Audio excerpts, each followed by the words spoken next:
नमस्कार दोस्तों, केमिस्ट्री के मोस्ट इंपॉर्टेंट एमसीक्यूज देख लेते हैं जो कॉम्पिटिटिव एग्जाम के हिसाब से बहुत इंपॉर्टेंट है। तो चलिए देखते हैं। Soap helps in better cleaning of cloth because जो सोप होता है ना, साबुन जो होती है वो अच्छी तरीके से जो कपड़े को क्लीन करती है। तो वो क्यों करती है, कौन सा फेनोमेना उस पर रिलेट होता है?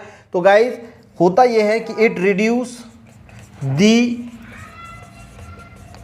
Surface tension of solution. जो सॉल्यूशन होता है इसका सरफेस टेंशन जो है ये सोप रिड्यूस करता है और इसकी वजह से जो है वो क्लोथ क्लीन होते हैं। सरफेस टेंशन क्या होता है? सरफेस टेंशन की वजह से डेफिनेशन अगर बोला जाए तो फोर्स पर unit length acting at right, वैसे तो फोर्स पर यूनिट लेंथ होता है यानी सरफेस टेंशन, पर वैसे अगर डेफिनेशन बोला जाए तो फोर्स पर unit length acting at right angle to an imaginary line drawn on any free surface of liquid known as a surface tension. ये अलग चीज है, सिर्फ आपको इतना ही ध्यान रखना है कि जो सोप होती है यानी साबुन कपड़े अच्छी तरीके से इसलिए साफ कर पाती है क्योंकि ये रिड्यूस करता है surface tension of solution. Next question देखते हैं। Chemical formula of heavy water is, देखिए हेवी वाटर जो होता है, एक होता है हमारा नॉर्मल वाटर जिसको हम बोलते हैं H2O, ठीक है, और एक होता है हेवी वाटर। इस हेवी वाटर में ये जो H2 होता है ये हेवी हाइड्रोजन से रिप्लेस होता है। अब हेवी हाइड्रोजन यानी क्या होता है?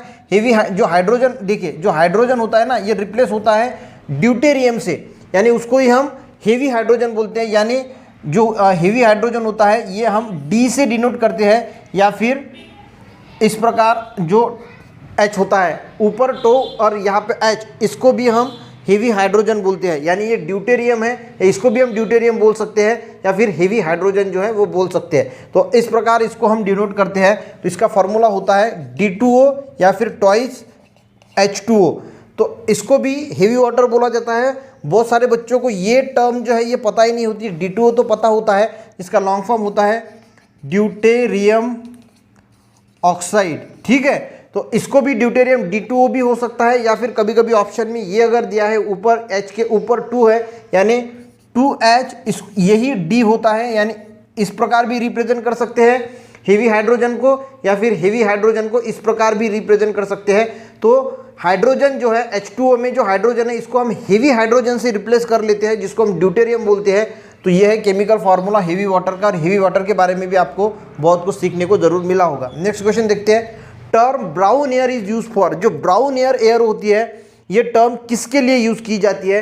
तो ये यूज की जाती है गाइस फोटोकेमिकल स्मॉग। अब ये फोटोकेमिकल स्मॉग होता क्या है? तो फोटोकेमिकल स्मॉग गाइस होता है मिक्सचर ऑफ पोल्यूटेंट। जो पोल्यूटेंट्स होते हैं एयर में उसका जो मिक्सचर होता है उसको हम फोटोकेमिकल स्मॉग बोलते हैं। पर कौन से मिक्सचर ज़्यादा होते हैं? तो ये भी समझ लीजिए कि इसमें जो है वो nitrogen oxide plus volatile organic compound, ये जो नाइट्रोजन ऑक्साइड और होलाटाइल ऑर्गेनिक कंपाउंड, होलाटाइल यानी जो इवेपोरेट होते हैं, वो होलाटाइल ऑर्गेनिक कंपाउंड जो होते हैं ये जब सनलाइट के साथ, सनलाइट के प्रेजेंस में जब रिएक्ट होते हैं, ठीक है, सनलाइट के प्रेजेंस में जब रिएक्ट होते हैं तो ये ब्राउन कलर का एक हेज फॉर्म करते हैं। ब्राउन कलर का हेज यानी ऐसा एक ब्राउन कलर का हेज फॉर्म करते हैं, और इसीलिए इसको ब्राउन कलर का जो हेज फॉर्म करते हैं और इसीलिए इसको ब्राउन एयर को ही फोटोकेमिकल स्मॉग जो है वो टर्म यूज की जाती है। क्यों? क्योंकि nitrogen oxide plus volatile compound जब सनलाइट के कांटेक्ट में आते हैं और दोनों रिएक्ट होते हैं तो ब्राउन कलर का हेज फॉर्म करते हैं, और इसीलिए इसको ब्राउन एयर भी फोटोकेमिकल स्मॉग को बोला जाता है। ये क्या होता है? ये मिक्सचर ऑफ पोल्यूटेंट होता है। तो ठीक है, नेक्स्ट क्वेश्चन देखते हैं। In galvanisation iron is coated with which metal. जो गल्वनाइजेशन प्रोसेस होती है इसमें आयरन जो है वो कोटेड होता है गाइस जिंक से। अब क्यों होता है? क्योंकि गल्वनाइजेशन प्रोसेस यानी क्या होता है? Iron is coated with zinc, उसी को हम गल्वनाइजेशन प्रोसेस बोलते हैं या फिर गैल्वेनाइजेशन प्रोसेस बोलते हैं। आयरन जो होता है ये कुछ दिनों के बाद एयर और वाटर के कांटेक्ट में आता है तो रस्टिंग फॉर्म होता है। तो ये रस्टिंग ना हो जाए उसको, तो रस्टिंग से बचाने के लिए ये गल्वनाइजेशन प्रोसेस की जाती है और इसके लिए जिंक से आयरन को कोट किया जाता है। तो चलिए गाइस नेक्स्ट क्वेश्चन देखते हैं। Galvanisation is also known as, जो गैल्वेनाइजेशन प्रोसेस होती है इसे और किस नाम से बोला जाता है? अभी हमने देखा गैल्वेनाइजेशन यानी क्या होता है? आयरन जो है वो जिंक से कोटिंग किया जाता है। तो यहाँ पे जिंक क्या करता है? जिंक खुद को सैक्रिफाइस करता है आयरन के लिए, और इसीलिए इसको जो है वो सैक्रिफाइस्ड मेथड भी जो है वो बोला जाता है गैल्वेनाइजेशन मेथड को। क्यों? क्योंकि यहाँ पे आयरन पे जिंक की कोटिंग हो रही है ना, तो जिंक तो सैक्रिफाइस हो रहा है, वहाँ पे जिंक तो खुद की जो है वो बलि दे रहा है, तो इसीलिए इसको जो है वो सैक्रिफाइस मेथड भी बोला जाता है। नेक्स्ट क्वेश्चन देखते हैं, what are the component responsible for acid rain. तो एसिड रेन जो होता है, एक wet acid rain, dry acid rain होता है। और एक चीज और पूछी जाती है एसिड रेन के बारे में कि जो एसिड रेन होता है तो इसकी पीएच जो है एसिड रेन की कितनी रेंज जो होता है ना, उस रेंज की पीएच अगर कितनी है तो हम उसको एसिड रेन बोल सकते हैं। तो जो पीएच होती है गाइस वो बिलो 5 होनी चाहिए, ठीक है। पीएच की बात करें तो पीएच यानी क्या होता है, पी का मतलब होता है पावर या फिर potential of hydrogen ion concentration. और अगर हम एग्जैक्ट साइंटिफिक डेफिनेशन बोले तो पी का मीनिंग होता है negative logarithm of hydrogen ion, तो उसको बोला जाता है, ये है पी का meaning, negative logarithm of hydrogen ion concentration, या फिर जनरल हम पावर या फिर पोटेंशियम बोलते हैं। तो पीएच क्या डिनोट करता है, पीएच डिनोट करता है गाइस कोई भी सॉल्यूशन एसिडिक है, बेसिक है या फिर न्यूट्रल है। ये पीएच जो होती है वो 0 से 14 तक होती है, बीच में होता है 7। अगर किसी सॉल्यूशन की पीएच 7 है तो हम क्या बोलते हैं, वो सॉल्यूशन न्यूट्रल है। 0 से 6.9 है तो एसिडिक है, और 7.1 से 14 है तो बोलते हैं बेसिक है। तो यहाँ पे अगर किसी रेन की पीएच बिलो 5 होती है, यानी 5 से कम होती है, तो उसको बोला जाता है एसिड रेन।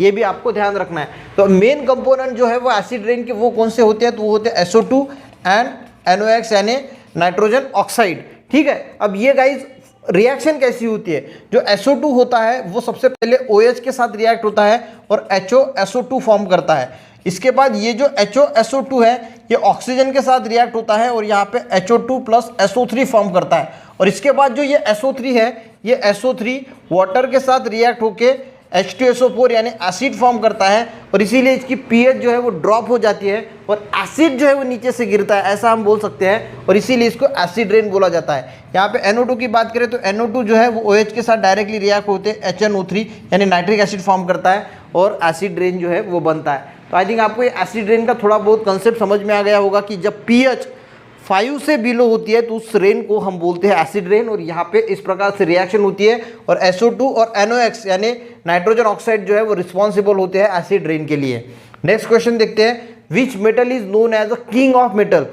देखिए सभी मेटल में किंग किसे बोला जाता है, आप अपने बॉडी पे क्या पहनते हैं, गोल्ड, ठीक है। तो इसीलिए गोल्ड जो होता है वो सबसे सभी मेटल का किंग है, ठीक है, क्योंकि बहुत महंगा भी होता है और कीमती भी होता है और सबको पसंद भी होता है, और इसीलिए हम इसको किंग ऑफ मेटल बोलते हैं। The common name of sodium bicarbonate, जो सोडियम बाइकार्बोनेट है इसका कॉमन नेम क्या है, इसका कॉमन नेम है गाइस जो बेकिंग सोडा होता है इसको ही हम सोडियम बाइकार्बोनेट बोलते हैं, और इसका फॉर्मूला है NaHCO3, ये भी आपको ध्यान रखना है।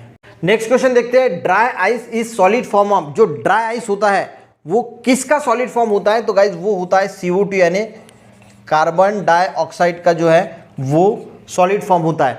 अगर गाइस ये भी क्वेश्चन पूछा जाता है कि ड्राई आइस को अगर वाटर में मिलाया जाए तो कौन सा एसिड फॉर्म होता है, ये क्वेश्चन भी पूछा जा सकता है कि CO2 अगर हम वाटर में मिला दे तो यहाँ पे फॉर्म होता है H2CO3 जिसको बोला जाता है कार्बोनिक एसिड। ये भी आपको ध्यान रखना है, ये भी क्वेश्चन कई बार पूछा गया है कि कार्बन जो ड्राई आइस है उसको अगर वाटर में मिलाया जाए, तो इसके लिए आपको सबसे पहले ये पता होना चाहिए कि ड्राई आइस जो है वो सॉलिड फॉर्म ऑफ CO2 है, यानी कार्बन डाइऑक्साइड का ही सॉलिड फॉर्म होता है। Ultra purification of metal is done by, जो अल्ट्रा प्यूरिफिकेशन होता है यानी बहुत सूक्ष्म प्यूरिफिकेशन जब मेटल का किया जाता है तो उसको क्या नाम दिया जाता है, तो उसको बोला जाता है जोन मेल्टिंग, ठीक है। तो यहाँ पे गाइज हमने 10 मोस्ट इंपॉर्टेंट केमिस्ट्री के क्वेश्चन लिए हैं जो आप देख सकते हैं कि कई बार कॉम्पिटिटिव एग्जाम में पूछे भी गए हैं। जो पुराने पेपर अगर आप देखोगे तो इसमें से कई सारे क्वेश्चन आपको देखने को मिल सकते हैं। तो मिलते हैं नेक्स्ट वीडियो में। अगर वीडियो अच्छा लगे तो एक लाइक ज़रूर कीजिएगा, इससे मेरा मोटिवेशन बढ़ता है और फिर से वीडियो बनाने का मन भी करता है। तो मिलते हैं नेक्स्ट वीडियो में, तब तक के लिए